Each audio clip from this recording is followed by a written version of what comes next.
Assalamualaikum warahmatullahi wabarakatuh.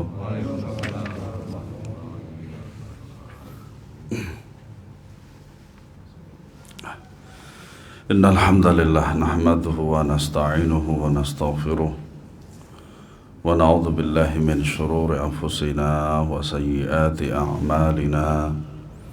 Man yahdihillahu fala mudilla lahu wa man yudlil fala hadiya lahu. Asyhadu an la ilaha illallah wahdahu la syarika lah wa asyhadu anna Muhammadan abduhu wa rasuluh. Allahumma salli wa sallim wa barik ala nabiyyina Muhammadin wa ala alihi wa ashabi ajma'in. Pembahasan selanjutnya hadis ya. Yang keberapa? Pak. Jizyah. Oh, di situ sudah jizyah? Kayaknya belum, Pak. Belum, Pak. Berapa, Om? 1119 ya, halaman.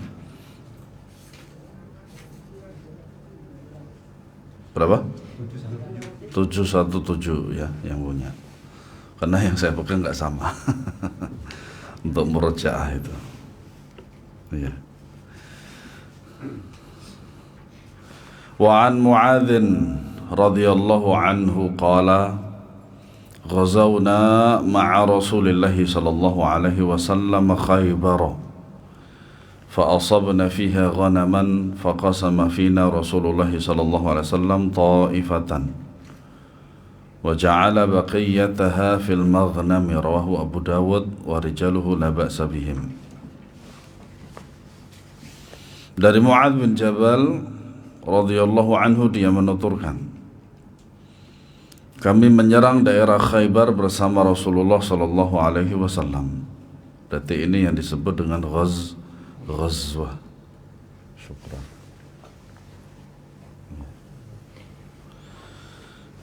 Hingga kami mendapatkan kambing. Sampai sekarang pun kambing ini menjadi hewan yang paling afdol bagi masyarakat Arab, ya. Terutama walimah dan lain sebagainya. Itu kambing tetap menjadi favorit bagi keluarga sahibul walimah, ya. Berbeda dengan sapi, ya. Terus kemudian unta dan lain sebagainya. Nah, kerbau nggak ada kayaknya. Makanya daging kerbau itu di sana itu impor dari India. Ya. Kalau sapi kan nggak mungkin. Tuhan, kenapa Tuhan mereka kok dipotong gitu. Dan kambingnya bagus-bagus. Padahal di sana itu padang pasir, ya, padang pasir. Tapi alhamdulillah, ya, kambingnya roti aja juga mau. Ya. Rasulullah SAW membagikan sebagiannya kepada kami, dan sebagian lagi beliau masukkan ke dalam harta ghanimah. Hadis ini hasan, dinukilkan oleh Abu Dawud, ya, bisa dilihat dalam Sahih Abu Dawud. Hadis ini menjelaskan bahwa boleh memberi nafal bonus kepada anggota pasukan dari harta ghanimah sebelum dikeluarkannya bagian khumus.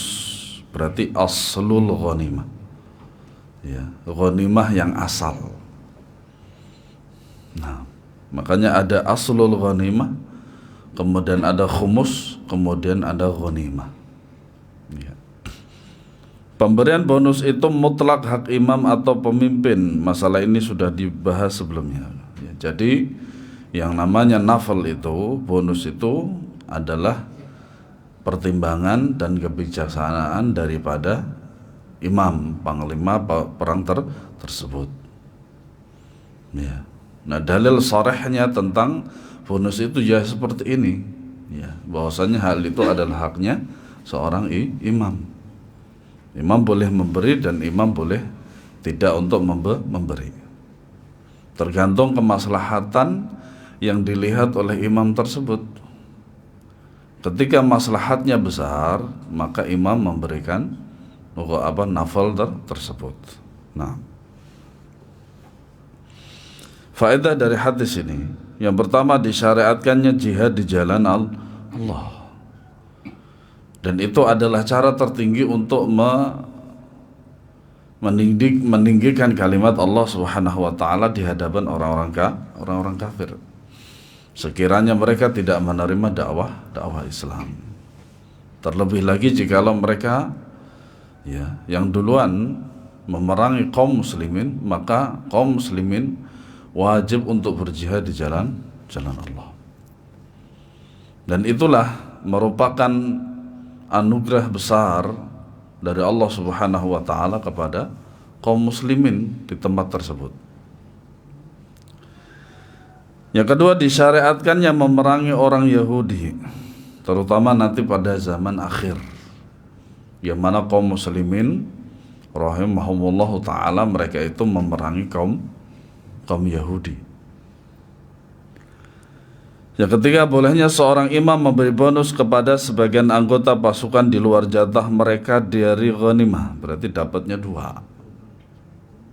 Pertama, aslul ghanimah itu sendiri sebagai bonus, yang kedua adalah ghanimah tersebut. Nah, ini diantara faedahnya adalah ketika seorang mendapatkan harta dunia, dia akan semakin cinta terhadap Islam. Yang keempat, pemberian bonus dikembalikan kepada ijtihad imam, tergantung maslahat dan madarat yang dilihat oleh dia.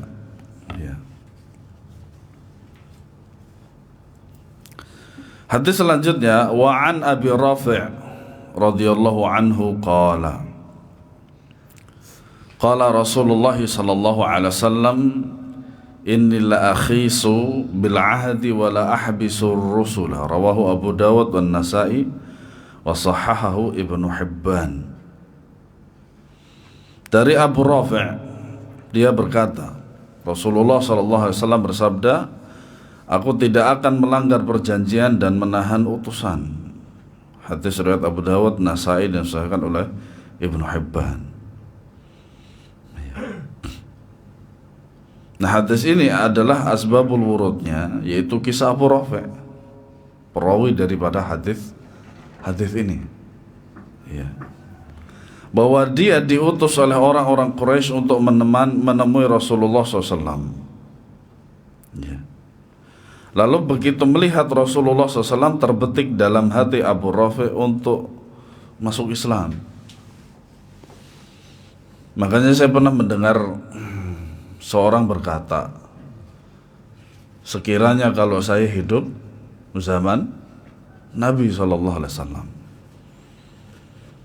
keinginan seperti itu boleh-boleh saja. Cuman apakah jadi jaminan sekiranya kalau dia hidup di zaman Nabi, dia termasuk orang yang beriman kepada Nabi SAW, atau bahkan tidak sama sekali? Makanya apa? Kita hidup sekarang disyukuri, alhamdulillah. Dan masih tetap menjadi hamba Allah Subhanahu wa taala, menjadi pengikut Nabi SAW dengan bermanhaj salaf. Ini adalah hidayah dan harta paling berharga bagi kita. Walaupun kita memang Islamnya adalah mengikuti nenek moyang dulunya, karena mengikuti keturunan.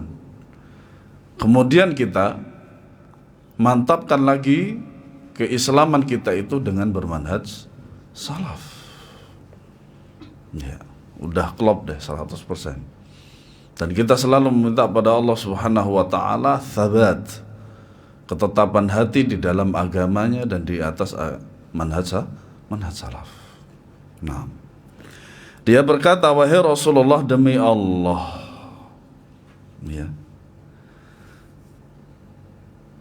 demi Allah, ini dia masih kafir. Sampai dia mengatakan wallahi. Jadi kata wallahi itu bagi orang-orang Arab adalah sebuah kebiasaan.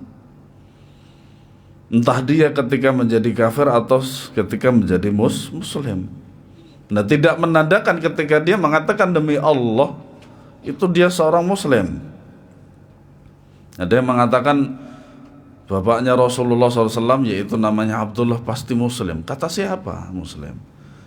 Ya, Islam secara zahir dan batin atau namanya itu ketika Nabi SAW diutus. Dan yang beliau bawa adalah agama Islam. Nah, yang orang-orang memeluk agama beliau itu disebut sebagai muslim.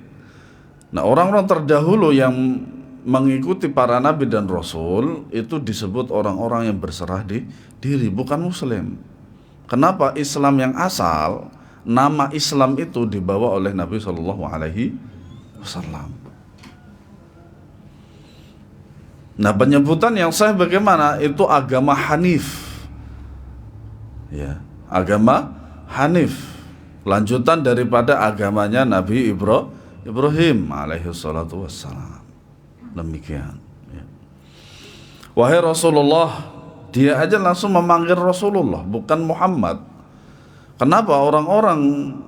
Ada dua orang yang memanggil Nabi SAW dengan namanya. Pertama adalah orang-orang suku Quraisy kufar, yang kedua adalah orang-orang Badui. Mereka langsung memanggilnya dengan kata wahai Muhammad. Seperti itu. Nah, ini Abu Rafi', ya, beliau langsung memanggilnya apa? Rasulullah. Secara tidak langsung Abu Rafi' ini mengakui akan kerasulan dan kenabian Rasulullah Shallallahu Alaihi Wasallam. Kemudian setelah itu dia langsung bersumpah demi Allah. Kalau al-halaf, ya, bersumpah itu berarti dia itu akan mengatakan sesuatu yang sangat penting.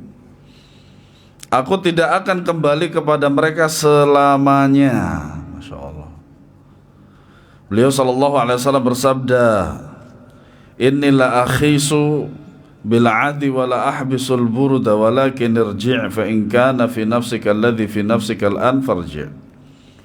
Demi Allah, aku tidak akan merusak perjanjian. Masya Allah. Makanya dengan demikian beliau Shallallahu Alaihi Wasallam dikenal dengan Al-Amin. Ya, Al-Amin, yaitu yang terpercaya. Dan beliau adalah qudwah hasanah, contoh yang paling baik, contoh terbaik bagi umat ini. Dan aku tidak akan menahan burud para utusan. Akan tetapi kembalilah, meski sekarang kau menyimpan keinginan tersebut dalam hatimu, kembalilah. Ya.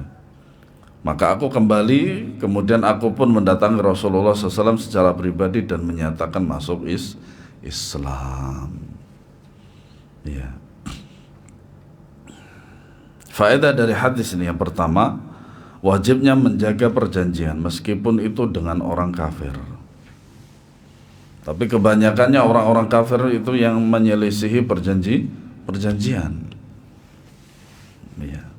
Betapa mereka itu seringnya melanggar perjanjian. Dan bahkan hal itu sebagaimana yang telah Allah Subhanahu wa taala sebutkan, itu adalah ciri khusus mereka. Ciri khas mereka itu adalah melanggar perjanjian. Ya. Makanya Nabi SAW bersabda, di antara salah satu tanda orang munafik itu adalah wa idza tumina khana, apabila dipercaya mengingkari. Ya. Yang kedua, haramnya melanggar perjanjian karena akan merugikan salah satunya. Ya. Makanya dijadikannya perjanjian itu adalah untuk menjaga keduanya. Ya.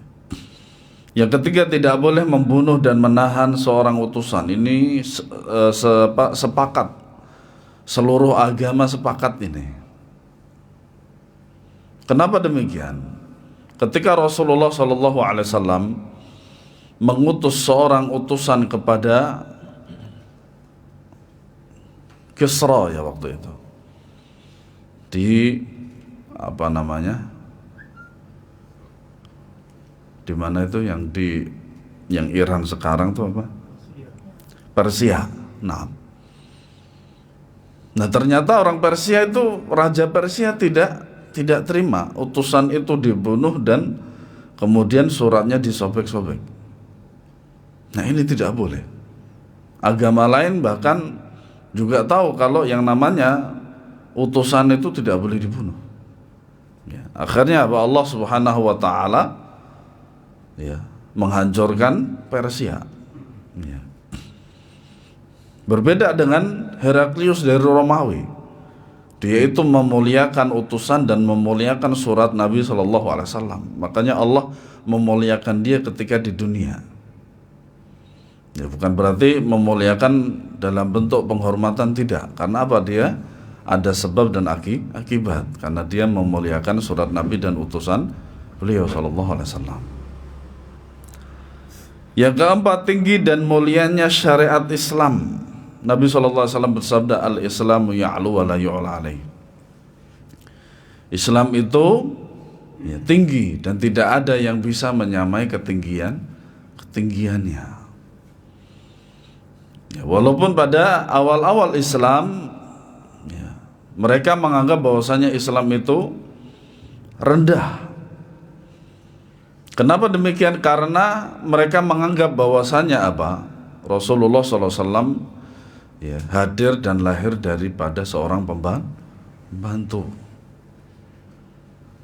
Dan kemudian orang-orang kafir Quraisy itu mengira bahwasanya mereka itu adalah orang-orang mulia, orang-orang yang kastanya tinggi. Padahal tidak. Kenapa demikian? Karena kekufuran mereka kepada Allah Subhanahu wa taala itulah yang membuat mereka itu rendah di sisi Allah Subhanahu wa taala.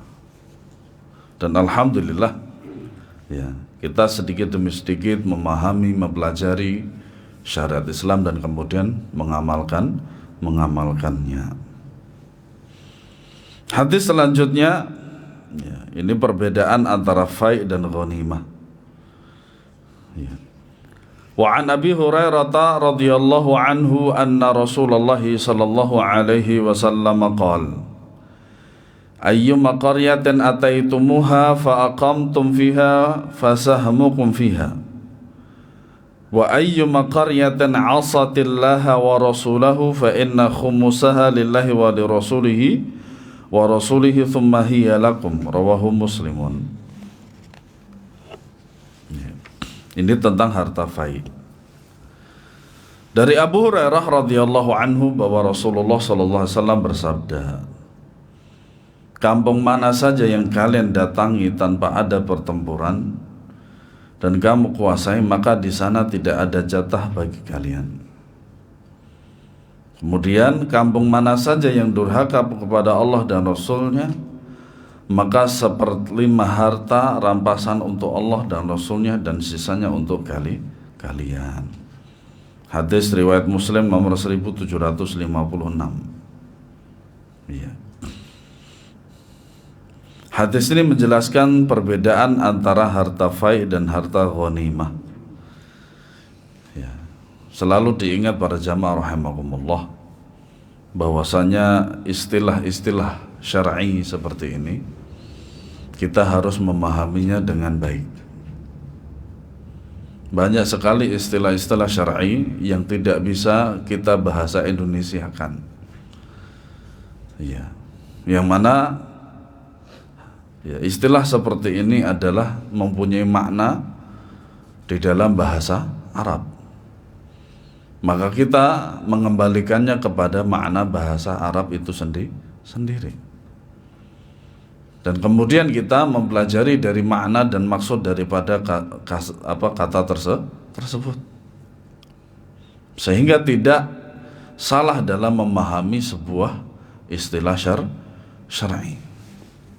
Dengan demikian, ketika kita memahaminya dengan baik, maka kita juga akan bisa melaksanakannya dengan baik. Oleh karenanya para ulama mengatakan al-ilmu al-hifdzu atau al-amal. Ya. Ilmu itu adalah memahami, al-fahmu, al-ilmu al-fahmu. Ilmu itu adalah memahami. Ya, makanya al-fiqhu al-fahmu. Fikih itu secara bahasa adalah faham. Maka kalau kita tidak faham, maka mana mungkin kita bisa menguasai dan mengamalkan. Harta fai adalah harta orang kafir yang didapat tanpa perlawanan dan pertempuran dari negeri yang dikuasai. Harta ini dikumpulkan kepada Baitul Mal untuk kemaslahatan kaum muslimin, terutama keperluan jihad dan dakwah. Ya. Demikian juga harta jizyah, kharaj dan harta kaum murtad yang mati dalam keadaan murtad. Ya. Sementara itu harta ghanimah, yaitu harta orang kafir yang dikuasai dengan perlawanan dan peperangan. Itu bedanya fai' dan ghanimah. Maka ia dibagikan kepada anggota pasukan setelah dikeluarkan khumusnya, yaitu 1/5 bagian yang ia sebagai fai' yang dikeluarkan untuk kemaslahatan kaum muslimin, dan 4/5-nya dibagi-bagikan kepada anggota pasukan. Makanya Nabi SAW mengatakan, ya, tidak ada jatah bagi kalian, langsung kepada apa? Kepada Baitul Mal untuk harta fai'. Nah, kalau ghanimah barulah itu setelah dikeluarkan khumusnya, barulah setelah itu apa? Untuk kaum muslimin. Faedah dari hadis ini yang pertama, sebuah negeri yang ditaklukkan pasukan kaum muslimin tanpa peperangan, marta harta yang didapatkan mereka adalah fai'. Ya. Nah, adapun dengan peperangan disebut ghanimah. Kemudian apa? Dibagikan kepada anggota pasukan. Nah, baik. Sebelum kita lanjut, mungkin ada pertanyaan sebelum masuk ke bab baru.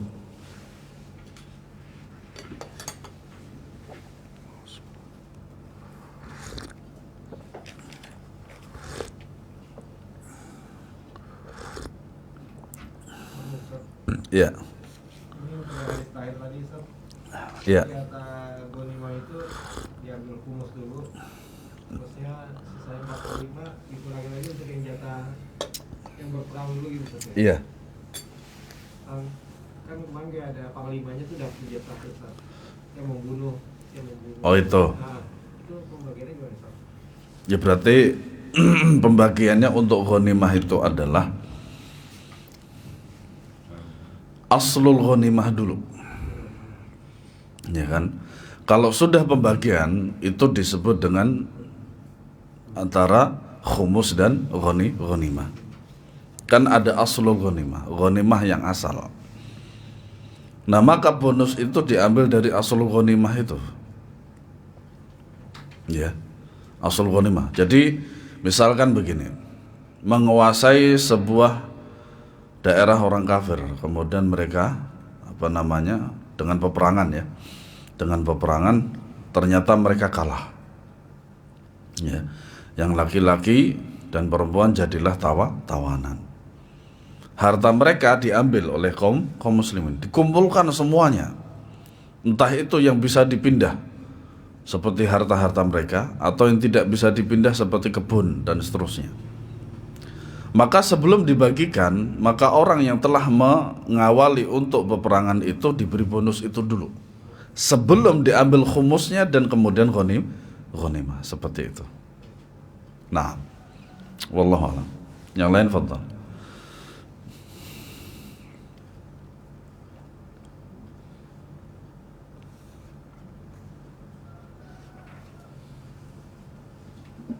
Baik. Bab baru yaitu babul jizyah wal hudnah. Ya. Jizyah adalah harta yang dipungut dari ahlul kitab untuk pajak tinggal di negeri Islam.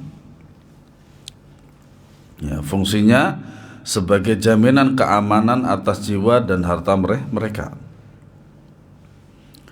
Jizyah disyariatkan pada tahun 9 Hijriah atau 8 Hijriah.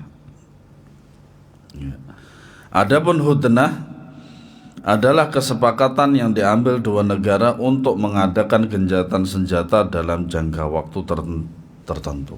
Itu jizyah dan hudnah. Ya. Hadis pertama dari bab ini an Abdurrahman bin Auf radhiyallahu anhu anna Nabiy sallallahu alaihi wasallam akhadhaha yani al-jizyata min majusi Hajara. Rawahu al-Bukhari wa lahu tariqun fil Muwatta fiha inqita'. Dari Abdurrahman bin Auf radhiyallahu anhu bahwa Nabi sallallahu alaihi wasallam mengambil jizyah dari orang-orang Majusi di kota Hajar. Ya. Ya, ini sebuah kota ya, sebuah kota di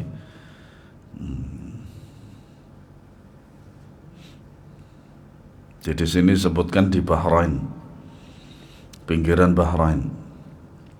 Kota Hajar adalah salah satu kota besar, ia kota negara Bahrain yang sekarang bernama Al-Ahsa atau Al-Ihsa. Yaqut bin Abdullah Al-Hamawi berkata, Hajar adalah kota pusat pemerintahan negara Bahrain. Nah, Bahrain bukan Bahrain sekarang, Pak ya. Ya. Karena dulu ada sebuah kota namanya Bahrain juga pada zaman Nabi SAW. Kemudian nama tersebut sekarang dipakai untuk nama negara. Ada pula yang mengatakan semua daerah berada di pinggiran Bahrain dinamakan Hajar, dan ini adalah pendapat yang benar. Makanya di sana di Arab juga ada sebuah istilah adalah negeri-negeri mawara'an nahr. Ya. Di belakangnya sungai. Ya, di belakang sungai. Wallahu alam. Hadis ini menjelaskan bahwa kaum Majusi termasuk yang boleh ditawarkan untuk membayar jizyah.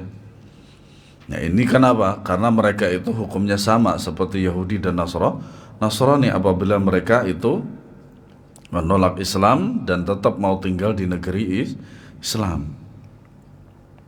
Ya. Nah, ahlul kitab, ya, orang-orang kafir dibagi menjadi dua. Pertama ahlul kitab dan kedua selain daripada ahlul kitab. Ya. Nah, ahlul kitab itu siapa? Yahudi dan Nasrani jelas. Ya. Mereka ditawarkan 3 opsi terlebih dahulu: masuk Islam, membayar jizyah, atau diperangi. Itu secara khusus untuk ahlul kitab. Kenapa demikian? Karena mereka adalah orang-orang berilmu, terutama Yahudi. Mereka itu ahlul kitab, makanya disebut dengan ahlul kitab. Karena Allah Subhanahu wa taala menurunkan kepada mereka itu kitabullah, yaitu berupa Injil dan Taurat. Ya. Yang kemudian kitab tersebut itu dirubah oleh mereka. Yang kedua, selain ahlul kitab, ya, maka mereka hanya diberi 2 opsi: masuk Islam atau diperangi. Ya. Demikian secara umum. Adapun kaum Majusi disamakan dengan ahlul kitab, yaitu berhak atas tawaran untuk membayar jizyah. Ini secara khusus untuk kaum Majusi. Ya. Dari sisi lain, kaum kafir dibagi menjadi 4 jenis: kafir dhimmi, kafir mu'ahad, kafir musta'min, dan kafir harbi. Nah, apa itu kafir mu'ahad? Yaitu orang-orang musyrik yang terikat perjanjian damai dengan kaum muslimin. Ketika kaum muslimin ada perjanjian dengan mereka, maka kedua belah pihak itu harus betul-betul menjaga perjanjian tersebut.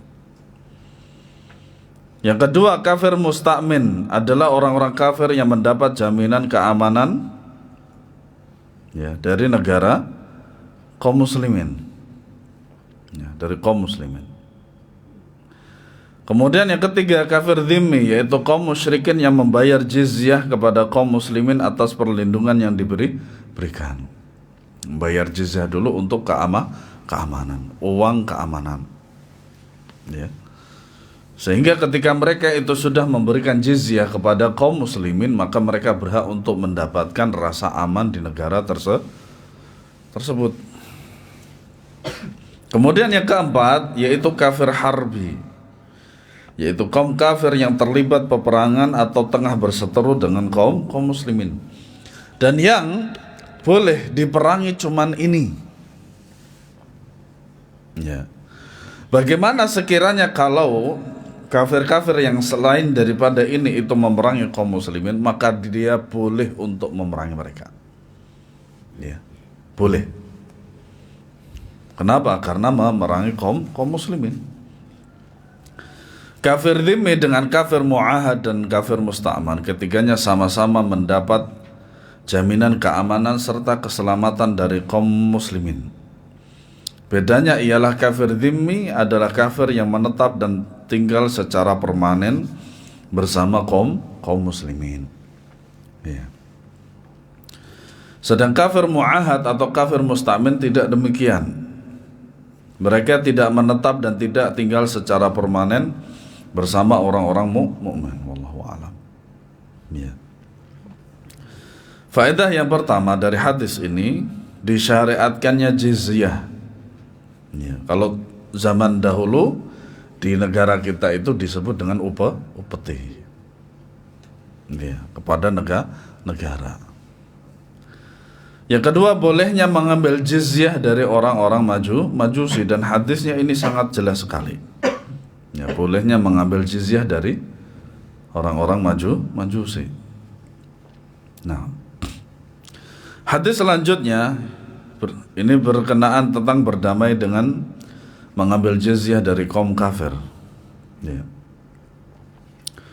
Wa an Asim bin Umar an Anas an Uthman bin Abi Sulaiman radhiyallahu anhum anna Nabiy sallallahu alaihi wasallam ba'atha Khalid bin al-Walid ila Ukaydari taumata فأخذوه فحقن دمه وصالحه على الجزية رواه Abu Dawud.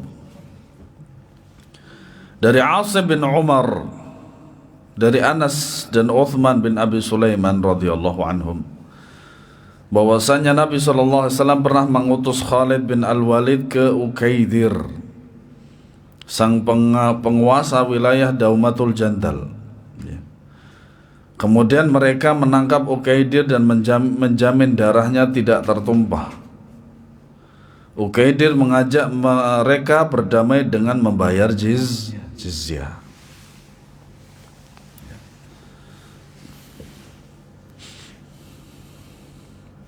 Nah, sangat jelas sekali dari hadisnya bahwasanya apa? Ya, namanya Ukaydir itu dia membayar jizyah itu adalah untuk keselamatan dan damai bersama kaum muslimin. Faedah dari hadis ini yang pertama, bolehnya mengambil jizyah dari orang Arab yang kafir. Ya, makanya orang Arab kafir pun mereka juga mengatakan wallahi sampai sekarang. Ada juga yang namanya Abdullah. Ya. Yang kedua, jizyah tidak khusus untuk orang non Arab yang kafir. Ya. Jizyah tidak khusus untuk orang non-Arab yang kafir. Ya, sama aja ya, berarti mereka mendapatkan keamanan dengan membayar jizyah. Ketiga, keutamaan Khalid bin Al-Walid. Ya. Sehingga Rasulullah SAW mengutus beliau sendiri ya, ke penguasa Daumatul Jandal ya. Saya kira tidak asing nama Daumatul Jandal ini, tidak asing bagi kita. Ya. Nah, hadis selanjutnya, wa an Mu'adz bin Jabal radhiyallahu anhu qala ba'athani an-nabiy sallallahu alaihi wasallam ila al-Yaman wa amarani an akhudha min kulli halimin dinaran aw idlahu ma'arifiyan akhrajahu ats-tsalatsa wa sahahu Ibnu Hibban wal Hakim. Dari Mu'adz bin Jabal radhiyallahu anhu, dia mengutarakan Nabi sallallahu alaihi wasallam mengutusku ke negeri Yaman. Dan Mu'adz bin Jabal radhiyallahu anhu adalah termasuk orang yang salah seorang sahabat yang alim, ya, sehingga Nabi SAW mengutus beliau, ya. Kenapa demikian? Karena beliau dinilai oleh Nabi SAW bisa menyampaikan ilmu dan bisa berdakwah. Ya. Makanya ya, yang seharusnya diutus itu, makanya ada sebagian pondok pesantren itu ketika Ramadan itu mereka mengutus ya, anak-anak murid mereka itu ke masyarakat. Ya. Atau KKN misalkan dan seterusnya. Makanya ada salah satu ya sekolah tinggi di Jawa Timur itu masih menerapkan KKN seperti halnya kuliah umum. Ya.